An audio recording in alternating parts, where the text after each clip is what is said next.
Good afternoon. This event is being recorded and may be posted and shared on the City of Dallas social media platforms. Welcome. My name is Liz Cedillo Pereira, and I serve as the Chief of Equity and Inclusion for the City of Dallas. Thank you for joining our virtual panel on creating welcoming spaces for DACA recipients. DACA, of course, stands for Deferred Action for Childhood Arrivals, hosted by the City of Dallas Office of Welcoming Communities and Immigrant Affairs. This event is being held during Welcoming Week, which is celebrated nationally and locally to bring together immigrants, refugees, and long-term residents to foster strong connections and build bridges among us. This year, we are creating home together by affirming the importance of making Dallas a welcoming and inclusive city for all. During this panel, we will discuss how to create welcoming spaces for DACA recipients, whether it be in schools, in the workplace, in government, and beyond. DACA recipients and their families are integral to the local and social fabric of our community. They bring vibrancy to our collective culture and significantly contribute to our local and national economy. The COVID-19 pandemic has highlighted this. We see that many DACA recipients are on the front line as essential workers in essential services such as healthcare, education, food service, transportation, and critical infrastructure fields. They are, of course, vital to Dallas's recovery from COVID-19. You know, we are just thrilled to be joined by experts, local and nationally known, for their area of emphasis in immigration policy, specifically surrounding the need for us to look at DACA with a new lens, to look at a more permanent remedy for the situation that people with DACA have. As just yesterday, we received news of a court ruling that effectively ended what we all know to be temporary protected status, TPS, for people of Haiti, El Salvador, Nicaragua, and the Sudan, putting nearly 300,000 immigrants at risk for removal or deportation. So these temporary programs do not codify protections for people who are living among us, working among us, and building and creating their homes with us. So that's what we're going to discuss today. And it's a pleasure to have each one of the panelists be here with us, join the dialogue. Please feel free to share this out. It will be on our social media at Dallas_WCIA. You can follow us on Twitter and share as broadly as you like. So I'm going to start by asking Juan Carlos Cerda to introduce himself. Good afternoon, everyone. My name is Juan Carlos Cerda, and I am a DACA recipient and the Dallas-Fort Worth Business Outreach Manager for the Texas Business Immigration Coalition, a chapter of the American Business Immigration Coalition. And we are a bipartisan group of business leaders, associations, and employers with the mission of promoting common sense immigration reform.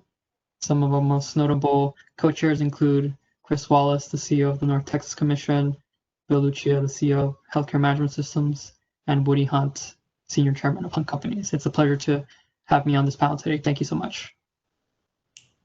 It's a pleasure to have you, Juan Carlos, and I heard it was your birthday this week, so happy belated birthday.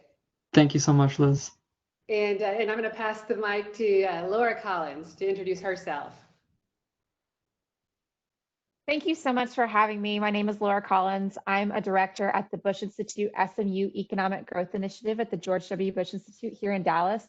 We believe that immigration is a good thing, and we spend our time developing leaders, fostering policy, and taking action to solve today's most pressing challenges. Today, we're going to talk about immigration, specifically DACA, which is one of those most pressing challenges. Thank you, Laura. We're glad you're here, virtually at least. And now I'm going to ask Candy Marshall to introduce herself, please.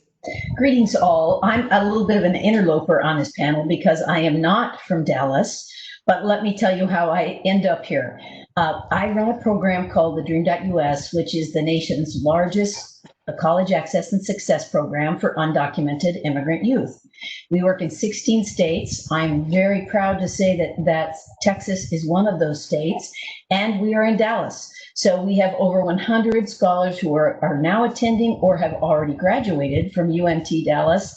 And it will be a delight to talk with you about this issue and what Dreamers bring to your community. Thanks for having me. Thanks for being here, Dan. You're an honorary Dallas site if you're helping all the people at UNT Dallas connect with educational opportunities and aspirations. So thank you, Candy, for all you're doing. I am going to try to introduce our esteemed panelist, Michelle Bobadilla. I'm not sure if she's been able to join. We've had a few difficulties. Michelle, are you on? I'm muted. There you go. I can hear you. Okay, so I guess someone unmuted me. Thank you. I'm so sorry for all these difficulties this morning. My name is Michelle Bobadilla. I am a Senior Associate Vice President at the University of Texas at Arlington, and I oversee a program in the Dallas area called University Crossroads, which has a little over 100 partners made up of representatives from all the area universities and colleges, our school districts, corporate America, nonprofits and faith-based organizations, all working in the access and higher education space to get our students ready for the next step. All the services we provide to the students are free of charge. We're a very congenial, welcoming group. And one of the things I guess I would really like to point out is that just recently we were named as one of 5 national finalists for Ejemplos de Excelencia from the Excelencia Governing Board out of Washington, D.C., which is a huge triumph for all of the work that all of us in this space do and the services that we provide to our student population. So thank you for having me. Congratulations on that Excellence Award, and thank you for being with us. Even if it is by audio only, we appreciate your presence. And I'm going to ask all of our panelists to go ahead and mute themselves when they're not speaking, so as to make sure that we have the best audio quality possible. And I'd like to also ask Candy Marshall, some of us are very familiar with the DACA program, with Dreamer issues, with immigration policies, and some of us are brand new to the conversation. And so would you set us off on the right path by giving a brief overview of the program, who it impacts, and how it impacts all of us? All right, I am happy to do so. And I think we have a slide deck that we're going to share. And I will quickly walk you through this because I really want you to hear from the other experts on the panel. So as soon as we have a slide, I'll jump right in. And you can skip forward all the way to who are dreamers. There we go, one slide more. So let me do a level set. And I appreciate many of you will know this, but just in case, so that we are all on the same page, let's just do a quick review. So we say hashtag home is here because it is home for undocumented immigrants who came to the country at a young age. The average age of our scholars, by way of example, and we have 6,000 scholars now across the country, they came at the age of 4.5 years old. They've grown up in America. They've gone to our K through 12 schools. They are in our colleges. As I always say, Dreamers are our high school proms and kings and queens. They are debate champions. They are football quarterbacks. You name it. They are very much a part of the fabric of their high schools and their colleges. They are very eager to participate in this country's social and economic prosperity. And we'll talk more about that. Juan can certainly speak to it. And so we all know this country is their home. So the next slide will just give us a quick update on where we are in terms of Dreamers' legal status. So if you can jump to slide 5. I think most of you have likely been following some of this in the media. We had a major Supreme Court case that came down earlier this year, and it was, and you go back up to the Dreamers, there you go. And we had been very hopeful in this decision, and indeed, it was a very good decision. The Supreme Court ruled that the Trump administration had unlawfully rescinded the DACA program. Now, I want to be clear about something. The Supreme Court has said, as has every federal court that has addressed this issue, all have said the administration can legally rescind DACA. They just didn't do so in the proper way. And in particular, didn't consider the evidence about the impact of rescinding the program. So after that decision, we were all prepared for USCIS to completely open the DACA program back up again, and they did not. So USCIS issued a memo, and that memo said, we're going to go back and reconsider whether or not we will rescind, and if we rescind, the facts that would justify that. But in the meantime, two things are happening. One, they will not accept any new applications. Now, we have 98,000 Dreamers graduating from US high schools in this country every year, and not a one of them can apply for DACA status. And what that means is they are subject to deportation. They do not have the ability to legally work. It makes it difficult for them to support college and also support their families.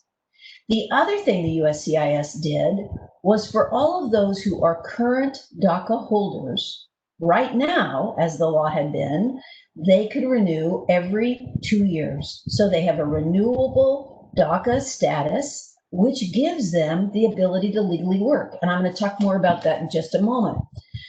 Unfortunately, the administration said, well, we are going to change that, and going forward, they can only renew for 1 year at a time. And the impact of this is dramatic. You might think, well, no big deal, they'll just apply every year. It costs $495 to renew.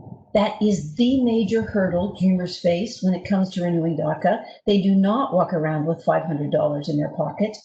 They will now face that renewal each and every year. And then just to add to this difficulty, and this gets us a bit in the weeds, so bear with me, the USCIS said Dreamers cannot apply to renew their DACA until 150 days before it expires. Now, all of us would say, well, that should be plenty of time, 150 days. Unfortunately, USCIS is very delayed in processing DACA renewals, as well as all kinds of visas and, in fact, giving US citizenship. And so that means that we may find Dreamers, because they can only apply 150 days before their DACA expires, they may not get it renewed in time, and they would then have a short period where, once again, they're subject to deportation and perhaps not able to legally work. So the end result of this is it remains a very uncertain time for Dreamers. The future of DACA is right now in the hands of the Trump administration. It is now 49 days until an election, so I'm not sure what they can accomplish in that time frame. And certainly it's in the hands of the courts and, most importantly, Congress to take action. So let's take a look at the next slide. This is here, it's just an example of an employment authorization card. So what I really want to get to here is that Dreamers are able to legally work. And we discovered, as we've now had numbers of graduates, that this is not always understood. And in fact, some national employers, Procter & Gamble, Bank of America, Hewlett Packard, others, actually had people in the field that refused to hire someone because they had DACA, even though they had a completely valid workers' authorization card. And MALDEF, the Mexican American Legal Defense Fund, brought lawsuits against those companies. And what happened was, as these lawsuits got to the senior corporate leadership, they would say, no, wait. We do hire people with DACA. We have people with DACA. And we discovered that there's just confusion about this in the field. So we're sort of beating our drum now to make sure that all employers understand that Dreamers with DACA, if they have a valid authorization card, they are able to legally work. We found another confusion is that employers sometimes think they have to offer sponsorship, which is expensive, time-consuming, and something they're not willing to do. I want to be really clear. Dreamers do not need sponsorship. They have a workers' authorization card. It is as good as a Social Security card when it comes to verifying their ability to work. And as I've noted, it's actually unlawful for employers to deny employment. I always say about that, I don't want to lead with the stick. I don't want to go around telling employers it's unlawful to deny employment. What I want to lead with is the carrot, which is something we're going to get to very quickly. And the carrot is this is an incredibly resilient, determined, talented work group that you want in your companies. So next slide, bear with me, I'm almost through this. There's an example of an employment authorization card. People always think that's really scary, and when you look at it, you're going to see it looks very much like a Social Security card. And with that card, Dreamers are able to legally work. And next slide. And then this is my last slide. What I want everyone to understand is Dreamers are and have changed the face of America. We have 450,000 Dreamers in college, both with DACA and without DACA. Pre-COVID, 91% of DACA recipients were employed. Now, we know that number has dropped. It's dropped for all workers in the United States. DACA recipients will contribute $460 billion in GDP. 72% of our top 25 Fortune 500 companies already have Dreamers in their workforce. So they are there, they are part of the fabric of our nation, and we're really excited to talk with you about how you can think about bringing them into your companies. So I'll stop there and let you hear from our other panelists who bring great expertise to the issue. Thank you for that overview, Candy, of many important valid points that you've made, and thank you for the slides that we'll be sharing out. I'd like to get Laura's takeaway from that. With the recent policy changes related to DACA, I know that's your ball of wax. You work in the policy field. What's your takeaway on the recent changes and how it will impact not only DACA recipients, of course, we want to address that, but also our community? Well, thank you, Liz. Really what I think about when I think about DACA, regardless of what's going on with the Supreme Court, is that it's just not enough, right? It's great that we have this population of people who are fundamentally American, except for their passport. It's great that we have this population that has a work permit. There's a reprieve from deportation. They can breathe a little easier, but it doesn't go far enough. And the reason it doesn't go far enough is because it's not a permanent solution. We know when you have executive action that the next administration can always come in and rescind that, as we've seen happen in this administration. And so if you have a population here that we know is fully integrated into American society, fundamentally American in every way, and you want to find a way to bring them fully into the fold. We know DACA recipients can't vote, for example. We know that there are certain jobs that they are closed off from by not being citizens. So if you want to put them on the pathway to citizenship, the best way you can do that is through a permanent legislative solution. And DACA falls short in that way. So it's a nice reprieve. It's a good way to show the contributions that these people can make if given the opportunity. And that's really all it is. DACA is an opportunity for them to show what they can contribute. But without a permanent legislative solution, we're always going to have them be sort of a second class of citizen, because they're not going to be able to enjoy the full rights and privileges that the rest of us enjoy as American citizens. And I think this also highlights something that's important to note about the rest of the immigration system. It would be great if Congress could get a permanent legislative solution for DACA, but unless they're willing to take the next steps and modernize our full legal immigration system, what you're going to see is that we're going to need to have a similar program in the next 30 to 40 years for the next few generations of people who were brought here illegally by their parents. Because unless you have the ability to have a legal immigration system that has opportunities for lots of people to come in legally, you are going to still see this issue, because we have lots of work opportunities here and people want to come here and work and contribute. And unless they have a legal avenue to do that, they're going to do the things that they need to do to get here to support their families. So unless we have that legal overhaul of our immigration system entirely, you're really not going to see that a DACA solution alone is going to fix all the problems. It's going to help one population, but it's not going to prevent these problems in the future. So you're focusing on long-term permanent solutions. I want to shift the conversation just a bit to bring Michelle Bobadilla, who's the Senior Associate Vice President at University of Texas at Arlington, one of our major higher ed institutions here in Texas and in the North Texas region. Michelle, you heard the fact about how many students who have DACA are attending our universities nationally. Tell us a little bit about the student that you interact with on a daily basis. Absolutely, Liz. I would love to. I would just say, let me kind of preface this by saying that UT Arlington is the 6th most diverse university in the United States. It's an HSI, it's a Research 1, and it's also an MSI, which is a minority serving institution. There are only 12 universities in the country that are HSIs and Research 1 institutions. So the university has a lot to offer.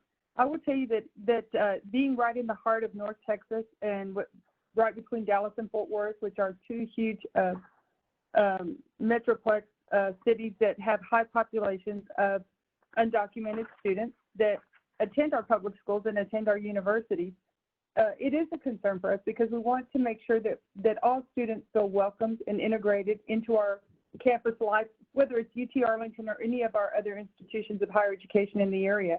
So I would say that collectively, we all do things to provide welcoming communities on campus. The big issue is really what's being addressed right now is that there is no permanent solution yet, that we need to be able to provide our students with those kinds of safety nets that they need.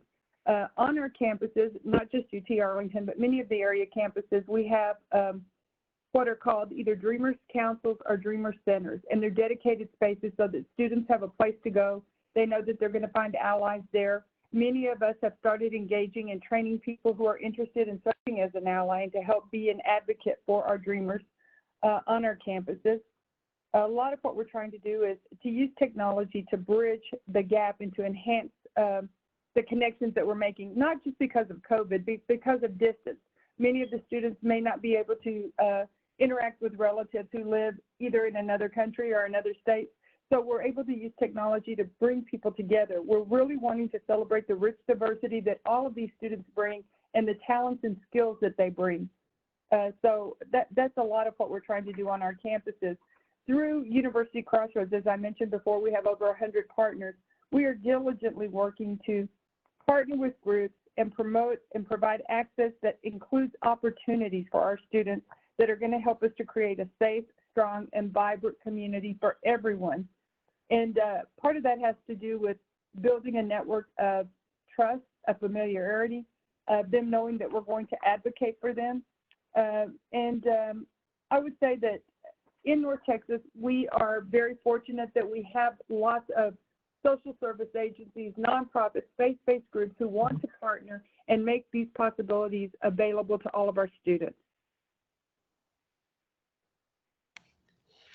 Thank you. That was packed with a lot of good information, Michelle. And just a brief follow-up on what you said. I want to underline the Dreamer Center that you talked about.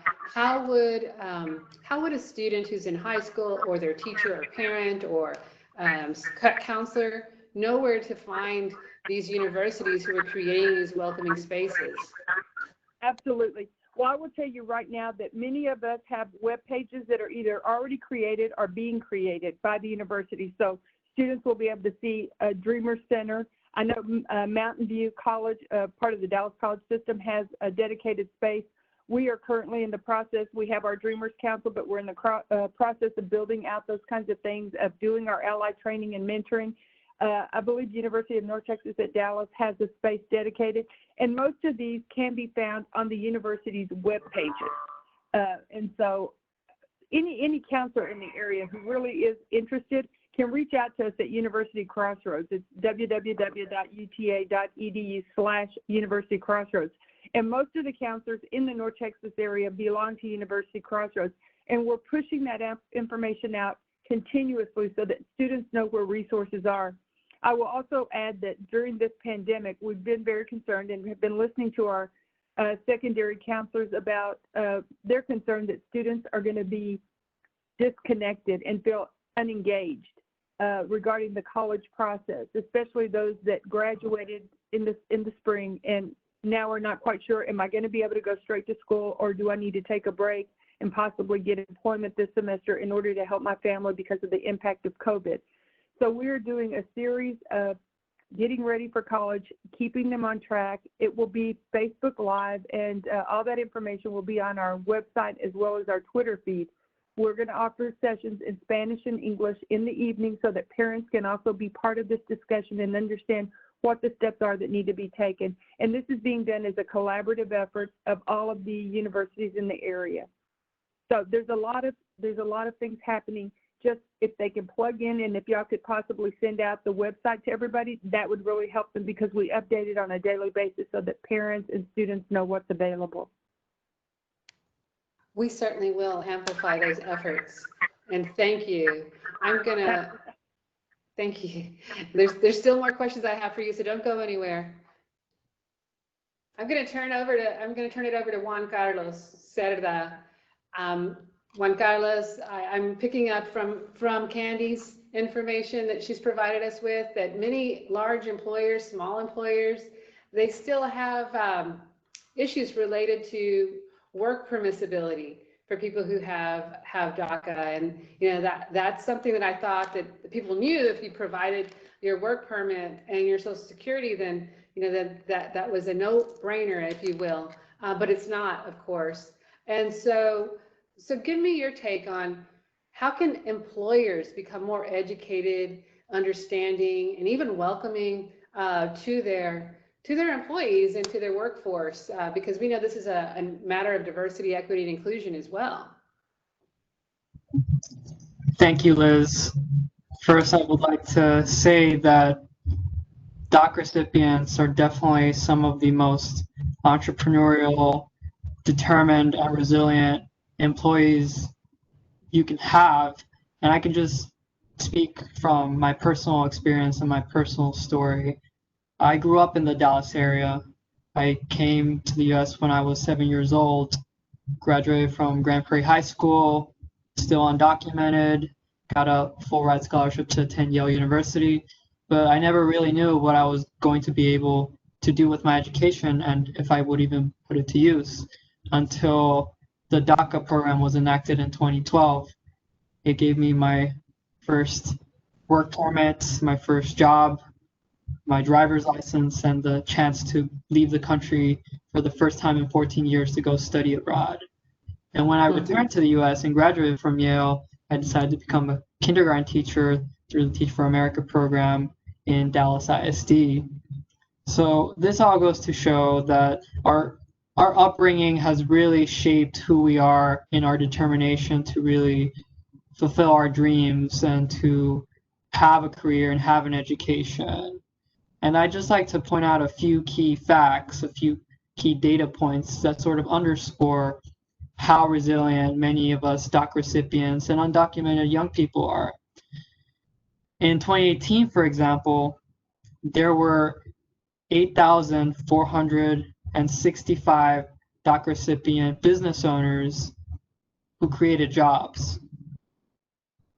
DACA recipients are also some of the most high-achieving Americans and Texans because 96% of them are either working or are in school. And collectively, we hold $2.9 billion in spending power, which goes directly into the economy. So these facts leave no doubt that DACA recipients are well worth the investment if you're an employer or a small business. And I'd like to just give a few recommendations and suggestions for any employer who is interested in the issue of DACA or who maybe employs DACA recipients.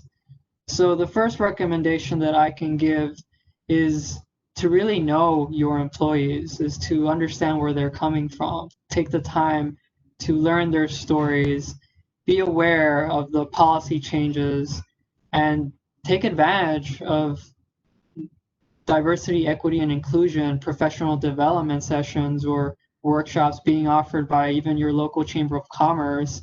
Here in Dallas, you have the Dallas Regional Chamber, you have the North Texas Commission, you have local ethnic chambers that offer these types of opportunities to learn more about DACA recipients and undocumented young people.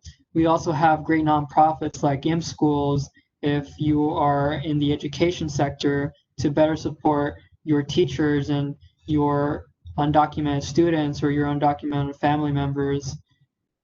The second recommendation I would give is to really understand the rights of DACA recipients and TPS recipients, either employees or applicants who apply for the jobs you offer, is to understand really how their work authorization works. So preparing your HR or hiring managers to understand where they're coming from a legal work authorization standpoint. And the third suggestion I would give to any employers out there, or even any civic leaders, is to advocate for DACA recipients and undocumented young people. So let's remember a little bit about how DACA was won in the first place. DACA was won because a group of undocumented young people realized that without legal work authorization, without permanent protection from deportation, they would never be able to fully use their education and their skills and their entire American upbringing. So people like, for example, Gabi Pacheco, formerly undocumented, used to work for Dream.us. She and a group of other undocumented young people from Florida marched all the way from Miami to Washington, D.C. in the mid-2000s, late 2000s, to show the plight of immigrant families and to put pressure on Congress and the president to take action. If it weren't for people like Gabby and to thousands of other undocumented young people, DACA would not have been enacted in 2012. It was only after they came out and shared their stories and shared their hopes, their dreams, and their fears that finally people like the president and decided to take action and enact DACA. So what I'm saying is that it takes a lot of courage and a sense of urgency to really come out of the shadows and present yourself as a DACA recipient or even as an undocumented young person. So the ask to employers really is to get involved. And there's 3 easy ways that you can get involved.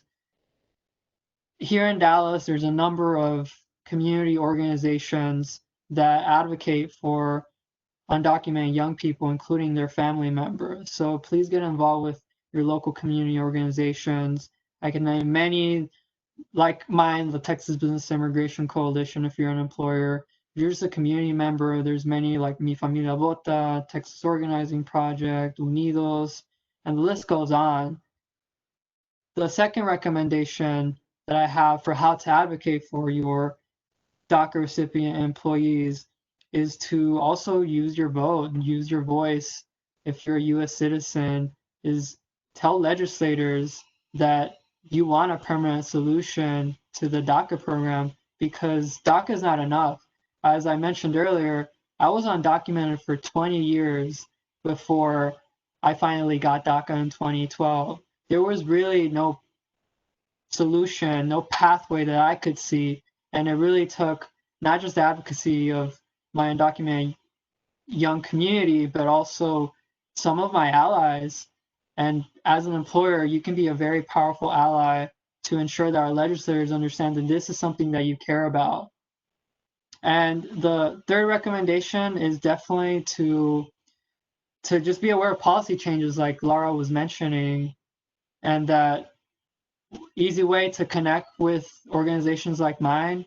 You can visit www.texasbic.biz if you want to know how to get involved in efforts like our new Texas Opportunity Coalition to support a permanent solution to the DACA program that we will be pushing for in 2021, regardless of the political circumstances. So that's just a little bit about how you, as an employer, can support DACA recipients. And just know that, as Laura was mentioning, this problem is extensive, and really it's a comprehensive thing, and undocumented young people are just one part of a large population that has to be taken in conjunction and in consideration together. Thank you, Juan Carlos. And I won't hold it against you that you went to Yale, since I went to Penn, but very glad, seriously speaking, that you went off to receive an Ivy League education and brought it back home to Dallas to really be an incredible leader in our community, and just a person that I feel very, very blessed to have met you in my life's journey. So thank you for all you're doing and for all you continue to do and will do. Candy, we talked about a little bit about how employers can be allies in this space. A lot there was given to us by Juan Carlos, but what are you seeing at the national level where Fortune 500 companies, Fortune 200 companies, 100 companies are getting involved and making a difference in the space? So one of the things that we're seeing is, to Juan's very point, there are now leaders of American companies that are using their voice. So we've got Steve Cook, who has stepped up from Apple, Brad Smith from Microsoft, others beyond the technology industry, and they really are using their personal platforms. They use LinkedIn blogs, they use text messages, they are using social media to talk about Dreamers and what it is they bring to their companies. And I don't know if we can pull up a slide, Yolanda. I actually have a fabulous quote from Steve Cook, and I'll do my share. Steve Cook, by the different businesses and associations, urging the Supreme Court to keep DACA intact. Steve Cook felt so strongly about it, he wrote his own amicus brief. And if you can go to the next slide, there's a slide with Steve Cook's face. Keep going, and you'll see the quote here. He wrote go one more, there we go. In his brief, he actually said, with creativity and passion, they've made us a strong, more innovative American company. And in yet another quote, he has said, we don't hire dreamers at Apple just because it's a nice thing to do. We do it because they are essential to our innovative spirit. And so increasingly, we are finding that employers are really using their voices. And I encourage any and all of you to do that. The other thing that can be done, and I think I've got an example of this. So if you go one more slide. Here, this is, I think Juan covered a good part of this, proactively recruiting and hiring dreamers, ensuring HR and hiring managers are informed of rights. And Juan talked about this. Just recently, I've seen two examples of major engineering firms that want to hire dreamers, but unbeknownst to them, they have hiring forms, online forms, that actually don't allow people who are not US citizens or permanent residents to get through the application process. So it's just an error and oversight. Someone hasn't gone back to look at forms to say, are we unintentionally disqualifying people with DACA? So auditing your application forms is really key. Juan's already talked about advocating for Congress and advocating in your own states. And Texas, of course, is one of the leaders. You all should be so proud. Not only do you have in-state tuition, but you do already have state aid available. And business leaders' voices on these issues are critical. So then just take a look at the next slide. This was a very innovative approach by BB&T, which is a banking company, mostly I think in the Southeast. When DACA was passed, they realized that a door had opened for them from a business perspective, and that they wanted to not only hire people with DACA, they wanted clients. They wanted to support people in the immigration communities that had DACA status. So they created on their website, they openly welcome dreamers, not only, as I said, as employees, but also as clients. And this effort that was started right after DACA was enforced, in order to get enacted, in order to get to dreamers in their community, they actually started doing DACA seminars. And they weren't the experts. They brought immigration lawyers and they went community to community and sponsored DACA seminars to help people understand their ability to apply for DACA and legally work and legally get loans. And that effort was the beginnings of what is now BB&T's multicultural effort, banking sector. And so I really encourage you to think about how you can build this into not just how you create a diverse workforce, but how do you really reach your diverse client base? So those are just a few thoughts we've been sharing with employers that we're working with, and I'll put my email address in the chat box in case anyone has questions, and I'm always happy to talk with people about this. Thank you, Candy. And just want to add on to that, that the city of Dallas joined dozens other cities and counties in an amicus brief during the litigation related to DACA up to the Supreme Court of the United States. So there's ways that allies in the private sector, as well as city government, that sees the public purpose, right, of ensuring that all of its residents have the ability to aspire and achieve what they set out for themselves, right, to do. As in the case of Juan Carlos, who's taken it to the extreme in terms of all of his achievements and accolades, but nonetheless, a prime example of what young people are doing through this program, which gives them the opportunity to get a work permit and a social, but it certainly doesn't provide the motivation that comes from within. Laura, tell us about, you're at the Bush Institute. You were meeting with high-level government officials. You're working at the local level, and then you're also located on a college campus. I mean, why is DACA important to the Bush Institute? Well, first, we think immigration is really good for the U.S. We think it's good for the economy. We think it's good for us culturally.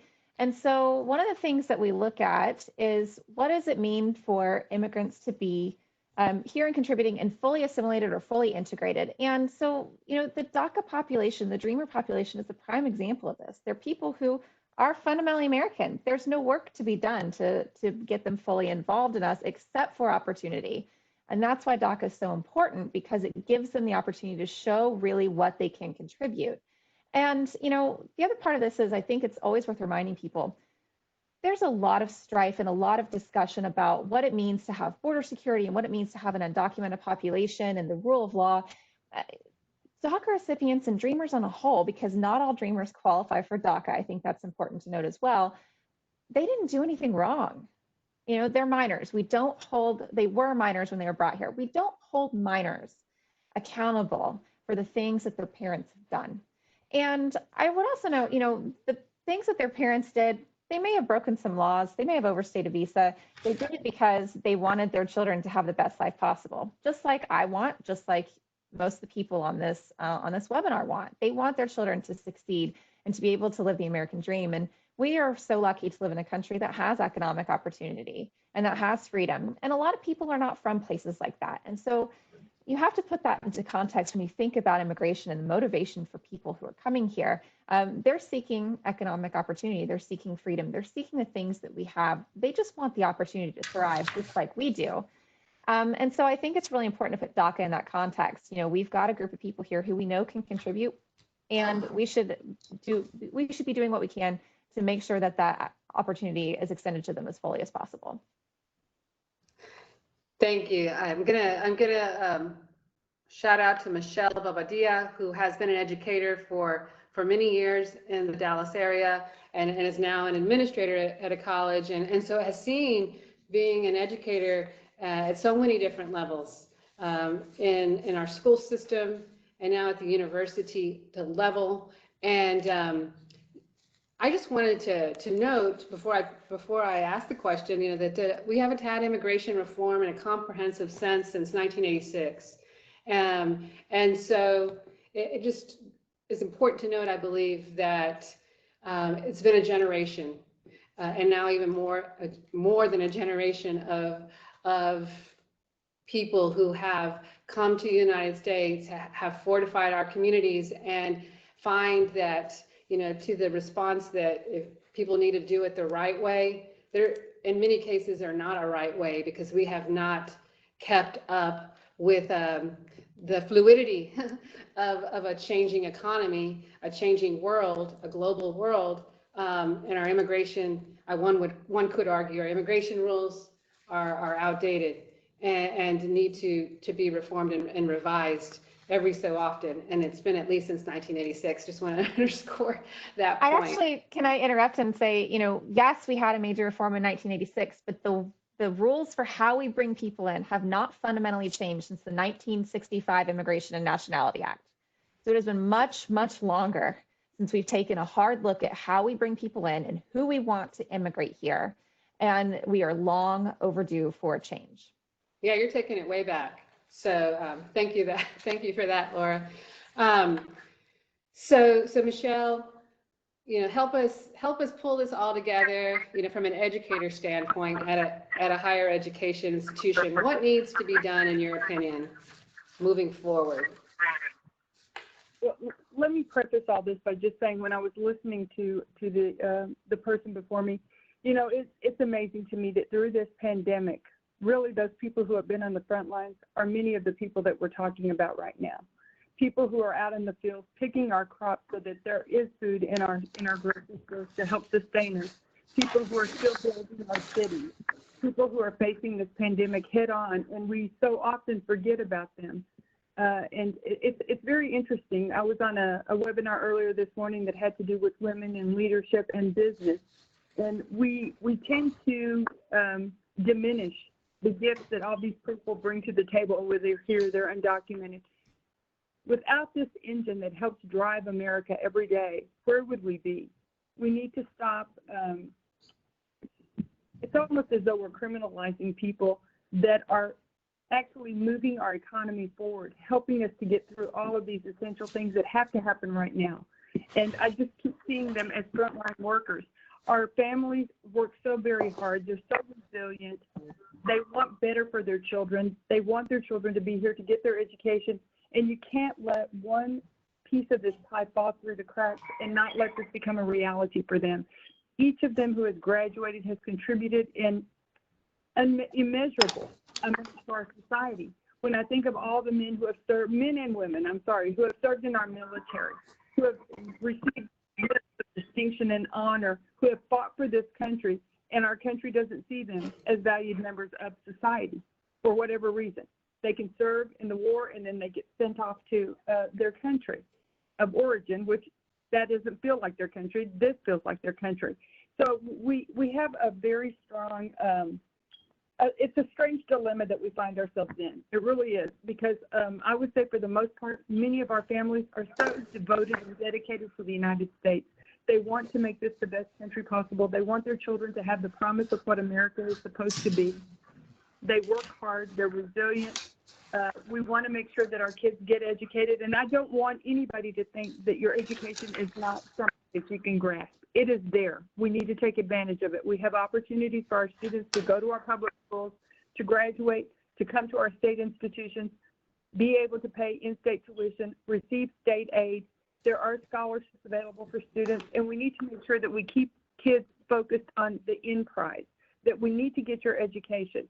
Hopefully the immigration rules, regulations, laws will catch up with what needs to happen, but we need their vital resource. They are Americans. They have been here all their lives. They're committed to our country. They're committed to their education, and we need that valuable resource of talent to help us get through the next pandemic, the next crisis that we face. These are people that are extremely valuable to the fabric of our communities, and we need to support them and be there for them and to ensure that we open that pathway to education for each and every one of them. Thank you. Now, this is going to be rapid fire. Thank you so much. I want to get the last word from each one of our panelists on one thing that an employer can do to be an ally in the next month. What can an employer do in the next month to be an ally for somebody who has DACA or wants to have a permanent solution to their status? Who wants to start? Juan Carlos. Absolutely. So thank you again for having me on this panel, Liz. And one recommendation I can give to an employer who wants to be an ally and advocate for DACA recipients, join our Texas Opportunity Coalition. It's a group of the largest business associations in the state, like the North Texas Commission, the El Paso Chamber of Commerce, the Texas Business Leadership Council. And really, it's to find a solution permanently for the DACA program and undocumented young people. If you want to know how to get involved, you can email me at jcserta@americanbic.biz, and I can post this email on the chat so everybody can see it. Fantastic. Candy. We may all echo this, but I would say if you're asking me what people can do in the next 30 days, it is use your voice. Use your voice on these issues, both and by voting, of course. But if employers are using their voices on how important this talent is to the prosperity of our country, to the prosperity of Dallas, your words go farther than any of our words. So use your voice. Excellent. Laura. Yeah, mine is similar. I would say that to start off, though, that we know that leadership and how people talk about immigration really matters to the conversation. And so we're all leaders in our own ways. Some of you are leaders in your businesses. Some of you are just leaders in your churches and in your neighborhoods. Maybe you're just the leader in your family. But that is important. And how we talk about this topic is really important. And so I encourage you not to be afraid to use your voice to advance fact-based conversations about immigration, particularly about DACA. That is one way that you have the opportunity to impact what is going on in terms of immigration policy in the United States. Thank you. And Michelle, what's one thing an ally could do in the next 30 days? Absolutely. Make sure you fill out your census information, encourage others to vote, help organize caravans to go vote, use your employee resource groups to promote the benefits of having Dreamers at your place of employment. Be an ally, be supportive, and what everybody else has really said is to use your language and your voice to speak for some people that can't speak for themselves right now because they don't have the privilege to vote, and you can vote, and it's absolutely critical right now. Thank you to everyone, to our esteemed panelists, and for those who have joined us virtually for this productive dialogue on creating welcoming spaces for DACA recipients. I'd like to thank our audience really for being with us today. We hope that you're able to take away some ideas on how you can build inclusive spaces and trusting relationships, whether it be at work, at school, or elsewhere, as Laura noted.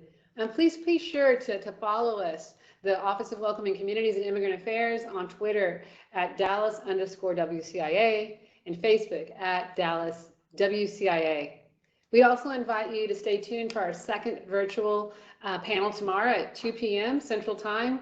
Dr. Ruth Wassam from the LBJ School of Public Affairs at UT Austin will be joining us. She and her students will be discussing their study on immigrant integration in Dallas, in the city of Dallas, which was developed in collaboration with our Office of Welcoming Communities, Immigrant Affairs.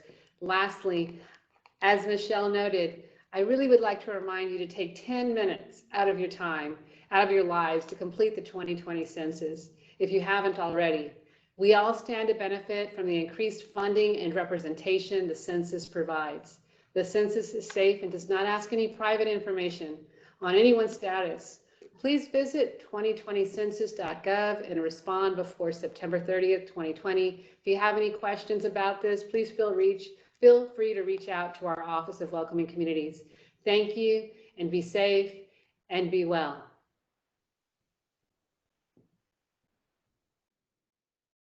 Bye, everybody.